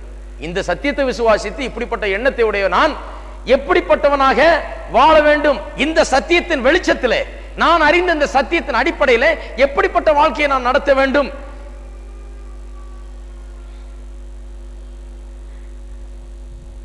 அப்படின்னு நாம் கேட்க ஆரம்பித்து விடுகிறோம். அப்படி நீங்க என்னைக்கு கேட்கிறீங்களோ, இந்த சத்தியத்தை அறிந்து அப்படியே எண்ணிக்கொண்டு இனிமே நான் இதன் அடிப்படையில் எப்படி நான் இருக்க வேண்டும் கேட்க ஆரம்பிக்கிற நேரத்திலேயே நீங்கள் பாவத்தை ஜெயிக்க ஆரம்பிச்சிட்டீங்க. பரிசுத்தம் அப்பவே ரியாலிட்டியாய் மாறுகிறது வாழ்க்கையில. கடைசியா இந்த சத்தியத்தை அறிந்து கொள்ளும் போது எதுக்காக நாம் பரிசுத்தமா இருக்கிறோம், பரிசுத்தமா இருக்க வேண்டும் என்பதனுடைய அந்த சரியான நோக்கமும் நமக்கு கிடைத்து விடுகிறது.